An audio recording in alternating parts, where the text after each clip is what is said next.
Hi guys, good evening ulit. Tayo papasok sa trabaho. And tonight, tayo po magkwento about kung paano ako nakapag-aral ng sinasabi nila dito sa Alberta na Healthcare Aid or HCA. So, samahan niyo po ulit ako at tayo magkwento. So, as usual, lalakad na tayo ulit. Thank you guys.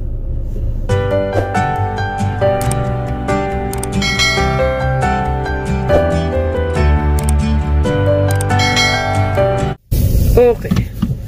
So, kung paano ako nagpag-aral o kaya ano lang naman siya, maikling course, hindi siya yung talagang diploma or something.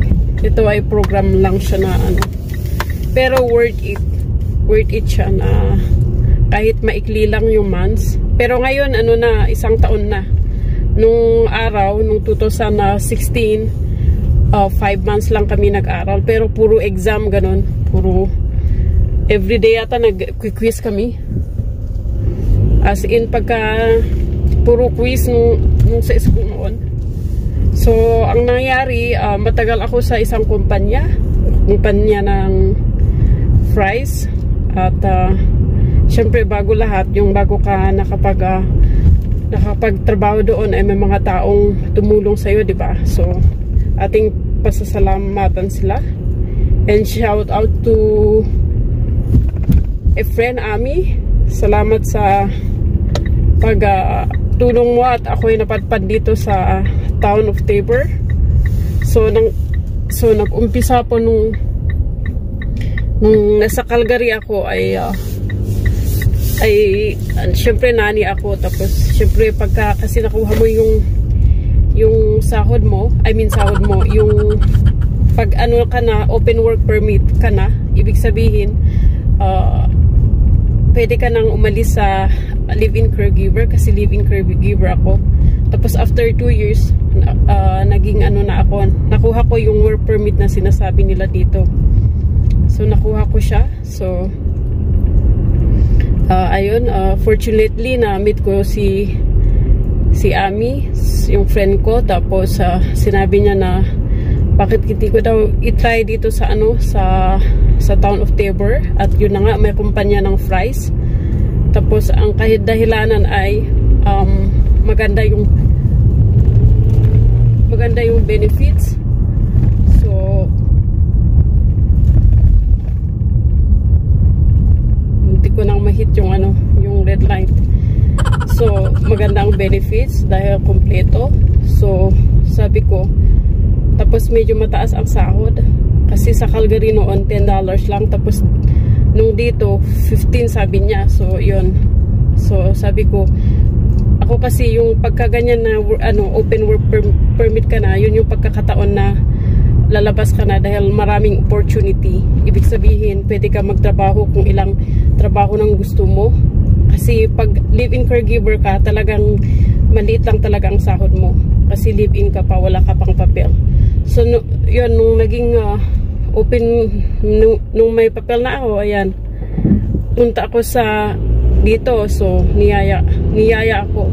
So, ayan, nakapag-apply ako dito sa Fries Company. Tapos, matagal din ako nagtrabaho dyan. Inabot, hindi naman matagal, pero at least mga 4 years, ganun.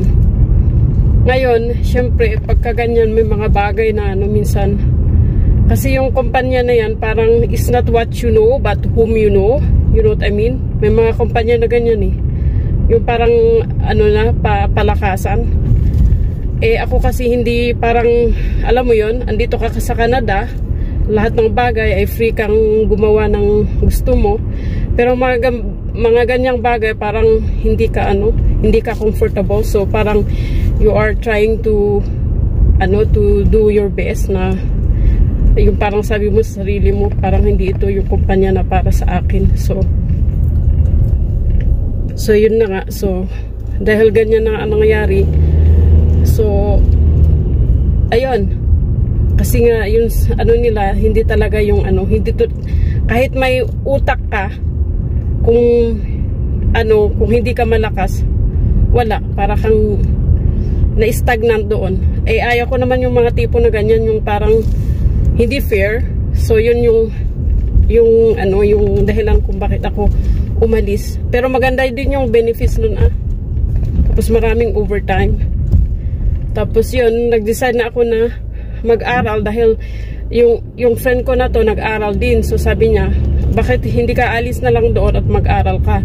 So yun na nga ang ginawa ko. Tapos yun, talagang yung summer na yun pinursigi ko dahil gusto ko nga makapag-aral. So buti na lang, ayun, nag-exam ako sa school. Eh buti na lang pumasa ako ganun. So kasi marami ding cheche-bureche yung school dahil talagang maraming exam nung araw, pero ngayon ang dali-dali na. So nung exam ako, nakapasa ako sa entrance exam na sinasabi nila. So yun, sa awa ng Diyos, nakapag-aral na ako nung summer na yun dahil yun na nga, para akong hindi naman, medyo na-frustrate lang ako dahil nga hindi fair yung pakikisama nila sa mga workers. Kasi hindi alam mo yun, kahit alam mo yung trabaho ay babagsak ka pa rin, yung halimbawa yung mga tipo na ganon. So talagang hindi fair siya. So yun, while nasa school ako, nagtatrabaho pa ako doon hanggang so nagtrabaho pa ko doon ng mga 5 months. Hindi pa yata kasi ginawa ko pang bali dalawang job ko na yung doon, tapos dito din sa dito sa nursing home. So bali dalawang trabaho ko noon. Tapos nung umiba na ulit yung policy nila doon sa Fry's na kumpanya na yan, ayan, nag-decide na ako na umalis doon dahil umiba na may naiba sa policy nila. So ayan, tapos yan, dito na lang ako nag-focus dito sa trabaho ko, which is dapat kasi hindi ko kailangan dahil marami din namang overtime. Kumbaga ikaw ang susurrender sa overtime nila dito sa nursing home. So yun yung nangyari sa akin kung bakit ako nag-decide na mag-aral. So fortunately, at least wala akong pinagsisihan dahil nga pag nag-aral ka kasi dito mas the best dahil yung sahod mo ay mag-level up. So yun ang ginawa ko. So sa awa ng Diyos, ayan. Anyway, andito na ulit tayo sa trabaho. So ituloy natin bukas pagkatapos. Salamat guys. A few moments later. Hi, good morning. Ayan, tapos na ulit ang ating 8 hours na shift. So, ayan, pauwi na ulit tayo. So, samahan nyo ulit ako.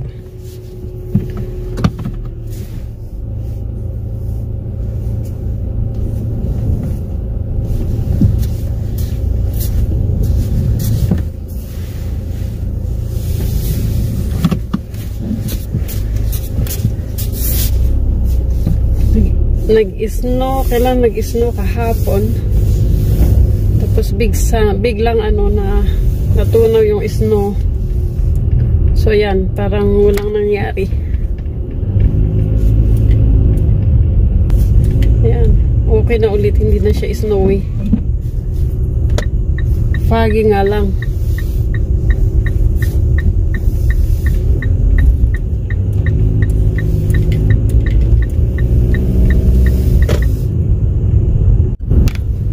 Ayan, ano nga pala yung topic natin about sa kung bakit at paano ako nag-aral ng healthcare ed. So ayun, buti nga nag-aral ako ng mas maaga, otherwise buti na ako ng 1 year kasi 1 year na ngayon, required nila ng 1 year yung sa HCA. So good news. Sabi kasi nung kaibigan ko na na mag-aral ka na ngayon dahil baka eventually gagawin ng 1 taon, which is tama siya. So minsan parang may mga pangyayari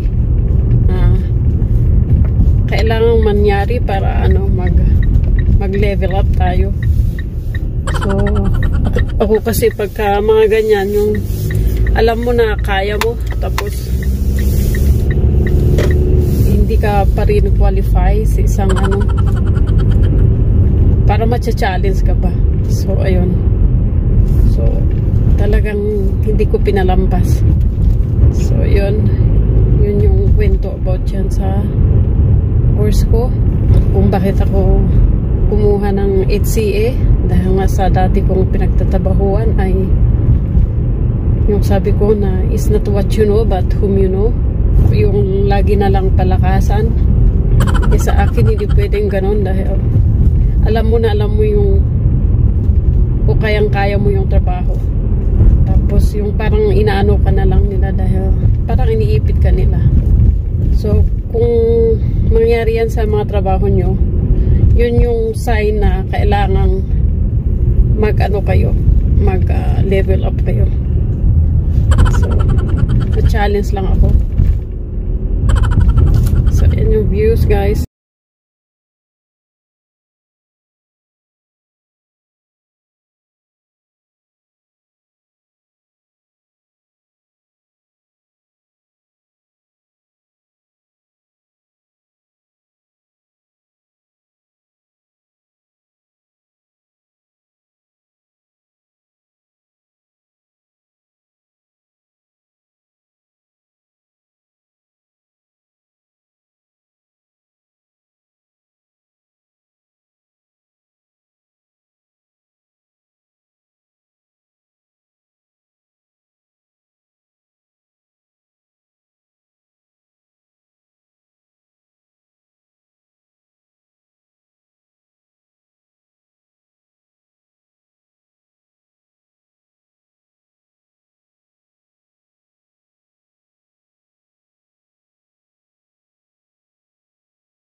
Thank you guys for watching. And please don't forget to like and subscribe. Thank you guys so much.